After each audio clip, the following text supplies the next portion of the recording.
Students, welcome to Porwal ma'am class. और बच्चे कैसे हैं आप? अच्छे होंगे और अच्छे रहने चाहिए।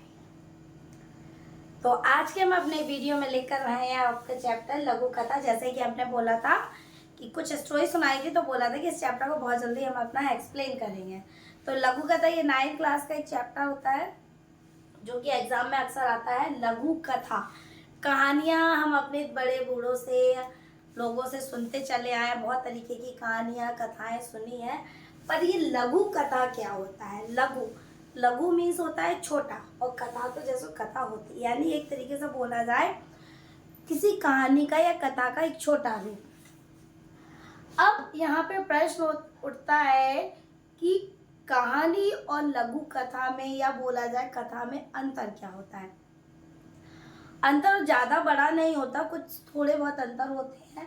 तो सबसे पहले बता दें, जो कहानी होती है वो एक विस्तृत रूप से होती है, वो विवरण उसका में, मतलब जिस विषय के बारे में वो कहानी है, जिस व्यक्ति के ऊपर वो कहानी है, तो उसके बारे में पूरा डिटेल बताया जाता है कि वो कहाँ का रहने वाला है, कैसा है, किस समय की कहानी है। तो उससे संबंधित कई पात्र भी होते हैं।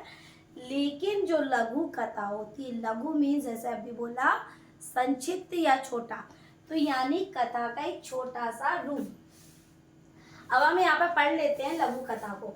लघु कथा और कथा लेखन में आकार का अंतर होता है। आकार का अंतर, आकार का, जैसे कि अक्सर क्वेश्चन आता है कि 100 शब्दों में एक कथा का लिखिए या 150 शब्दों में एक कथा लिखिए। तो ये चीजें यहाँ पर बोला गया है। लघु कथा और कथा में क्या अंतर होता है? किसका अंतर होता है? सिर्फ किसका? लेखन का अंतर होता है। ठीक, लघु कथा भी कथा ही होती है, क्योंकि कथा ही है, वो भी नाम में भी आ रहा है लघु कथा। बट फर्क इतना है, लघु यानी कि छोटी, उसके ठीक वही तत्व होते हैं जो कथा के होते हैं। तत्व यानी जिन जिन चीजों का उसमें ध्यान, जैसे हम कथा को सुनाते समय या कथा जो होती है उस लिखते समय जो उसमें तत्व प्रयोग होते हैं या ध्यान रखा जाता है, वही तत्व हम लघु कथा में भी प्रयोग करते हैं। अब यहाँ पर आएगा पॉइंट, कथा व लघु कथा में अंतर। अंतर जैसे कि बताया कि ज्यादा बड़ा अंतर नहीं है, थोड़ा बहुत अंतर है। तो यहाँ अंतर आएगा लघु कथा व कहानी में अंतर। कथा कहानी सेम होता है, ठीक। अच्छा, एक दिया हुआ है यहाँ पे, पहला नंबर है, ये हमने थोड़ा लिखा हुआ है, अभी मैं दूसरा इसका बताऊंगी तब आपको। कथा के अंतर्गत पुरानी कथाएं और नई कहानियों का समावेश होता है। अब देखिए, कथा के अंतर्गत यानी जो आपकी कथा है उसके अंतर्गत पुरानी कथाएं यानी पुरानी कहानियां, जो राजा महाराजा हो या चमत्कारिक परियों की, किसी भी प्रकार की जो पुरानी कथाएं होती हैं, और नई कहानियों का समावेश, मतलब उसमें नई कहानी और पुरानी दोनों का क्या होता है? दोनों का मिक्सअप होता है, दोनों को मिला जुला कर किया जाता है। लेकिन कहानी केवल मौलिक होती है, ठीक है। कहानी जो क्या है, सॉरी, हाँ, यहाँ पर क्या दिया है? कहानी केवल मौलिक होती है। अब यहाँ पर दूसरा पॉइंट दिया, लघु कथा का प्रभावी गुण। लघु कथा का जो मेन गुण होता है वो क्या होता है? प्रभाव करने वाला संक्षिप्तता। सबसे प्रभावी गुण हुआ संक्षिप्तता, यानी कि सबसे छोटा रूप। वह केवल भाव बिंदु पर केंद्रित होती है, यानी कि जिस उद्देश्य से वो कहानी लिखी जा रही है, जिस उद्देश्य से वो, मतलब जिस पॉइंट, केंद्र बिंदु जो होता है उस कहानी का, तो वो लघु कथा का जो मेन पॉइंट होता है वो कहानी उसी के इर्द गिर्द रहती है। मतलब उसे आलतू फालतू और चीज़ों का विवरण करने की आवश्यकता नहीं होती, ठीक। और अपना प्रभाव अंकित करके पूर्ण हो जाती है। और क्या हो जाती है? अपना जो उस कहानी का मेन उद्देश्य, जो मेन उसका प्रभाव होता है, उसको पूर्ण कर लेती है वो। जबकि कथा व कहानी में वातावरण, संवाद, चरित्र चित्रण के पर्याप्त अवसर होते हैं। लेकिन कथा व कहानी में वातावरण, संवाद, वातावरण यानी कि देश का वातावरण, जब कोई कहानी वगैरह बताई जाती है तो अक्सर बताया जाता है उस समय की बात है, तब ऐसा होता था, तो देश काल और वातावरण के बारे में बताते हैं। संवाद यानी कि जो डायलॉग्स होते हैं, चरित्र चित्रण यानी चरित्र कितने पात्र वगैरह हैं उनके बारे में, कि उसका कैरेक्टर कैसा था, स्वभाव से कैसा था, के पर्याप्त अवसर होते हैं। ठीक है। लघु कथा में एक भी वाक्य क्या एक शब्द भी फालतू हो तो अखरता है, पर जो लघु कथा होती है उसमें लिमिटेड शब्दों का प्रयोग किया जाता है। उसमें क्या है, यदि कोई शब्द आलतू फालतू होता है तो वो क्या लगता है, अखरता है, यानी कि वो हमें बहुत आलतू फालतू, मतलब बोला जाए तो आलतू फालतू का शब्दों का प्रयोग नहीं करते, क्योंकि हमें लिमिटेड शब्दों में उसको पूरा करना होता है। उसमें एक एक वाक्य क्या होता है, सदा हुआ होता है। जैसे कि मैंने आपको कुछ स्टोरी सुनाई थी, लघु कथा ही सुनाई थी, छोटे छोटे रूप में बताई थी। अच्छा, ये तो हमारा इसका हो गया। अब मैं इसके बाद को जो तत्व होते हैं कथा के, वो कथा के तत्व बताती हूँ। ठीक है, यहाँ हमने इसको इरेज कर देते हैं। कुछ कहानियां आपको दिमाग में हो, मैंने सबसे पहले वाली कौन सी कहानी सुनाई थी उसको कमेंट्स बॉक्स में जरूर राइट करें। वो कहानी आपको कैसी लगी, उस कहानी से आपको कौन सी सीख मिली, आप चाहें तो मुझे उसके बारे में बता सकते हैं। अच्छा, पहला हमारा जो पॉइंट रहेगा इसका वो आ जाएगा, अभी हम पहले आपको बता दें लघु कथा के तत्व।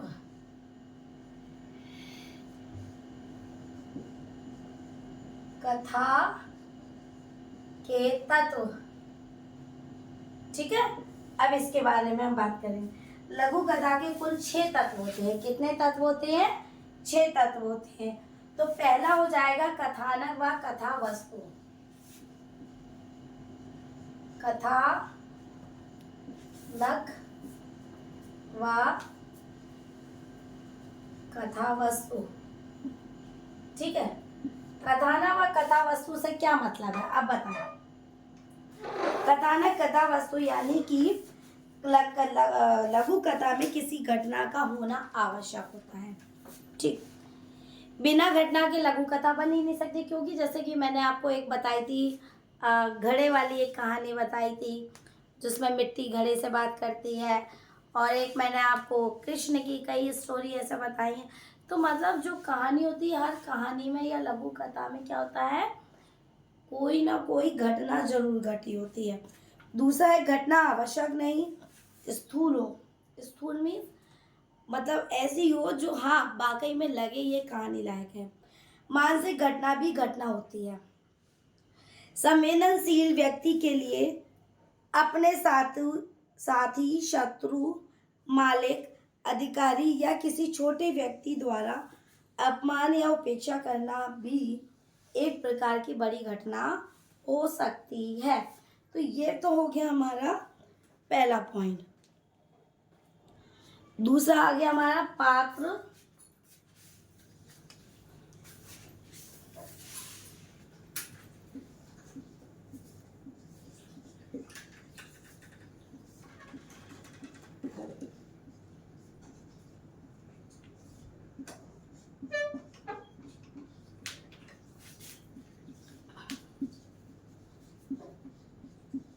चित्रण।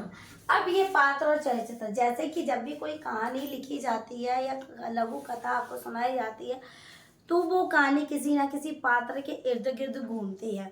तो यानी कि जो भी कहानी होती है उसमें कोई ना कोई पात्र होते हैं, पर लघु कथा में जो पात्र है वो क्या होते हैं बताया आपको, 2, 3, 4 ज़्यादा लिमिटेड होते हैं। इनमें पात्रों की संख्या जो होती है कम होती है, और जो उसके चरित्र के बारे में जो विवरण देना होता है खास, वही दिया जाता है।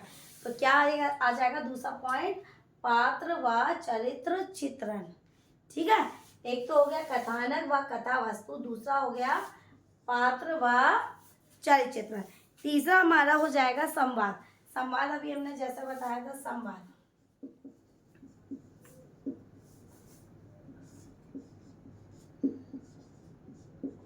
संवाद, संवाद यानी कि जो पात्र, मतलब कहानी में जो पात्र होते हैं, पात्रों के द्वारा जो डायलॉग्स बोले जाते हैं, जो वो कहते हैं, उसको बोलते हैं संवाद। अब लघु कथा जो बोली सुनाई जा रही है या लिखी जा रही जो भी है, तो उसमें जो कुछ एक दो जो पात्र होते हैं तो आपस में या तो बातचीत करते होंगे या किसी से कुछ कहते हैं, तो ये संवाद वही है। तो जो संवाद वो होते हैं एक लिमिटेड होने चाहिए, जो और ऐसे सदे हुए होने चाहिए जो कम शब्दों में अपनी बात को पूरा कह सकें, और भाषा भी ऐसी होनी चाहिए शब्दों की जो सामने वाले के समझ में आए।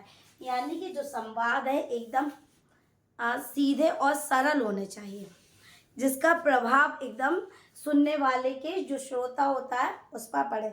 चौथा रहेगा हमने देश काल व वातावरण।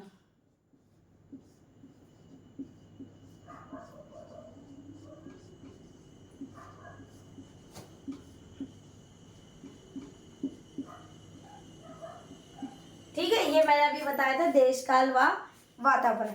देश काल और वातावरण से मतलब है, जैसे कि पहले भी बताया, जब कोई कहानी होती है चाहे वो प्राचीन हो या काल्पनिक हो। प्राचीन यानी पुराने समय की जो सत्य घटनाओं पर आधारित होती है, या फिर बोला जाए काल्पनिक जो बनाए, तो उसके अनुसार उसका क्या बताया जाता है, देश काल और वातावरण। यानी जैसे बोला था सन 1900 की है, राजा महाराजा थे तब ऐसा होता था, देश में ये चीज़ें थी, अंग्रेजों का शासन था। तो यानी जो उस समय का देश का जो माहौल हो या जहाँ की भी वो कहानी है, उससे संबंधित जो वातावरण वहाँ का होता है, जो माहौल होता है, तो उसके बारे में यहाँ पर विवरण दिया जाता है। वो चीज़ों को भी कैसे बताया जाता है, लिमिटेड तरीके से बताया था, ताकि जो बच्चे को या किसी को भी जो कहानी जो सुनाई जा रही है वो उसको अच्छे से समझ सके कि ये जो कहानी है कब की है, किसके काल की है। अब हमारा पांचवा आता है भाषा शैली।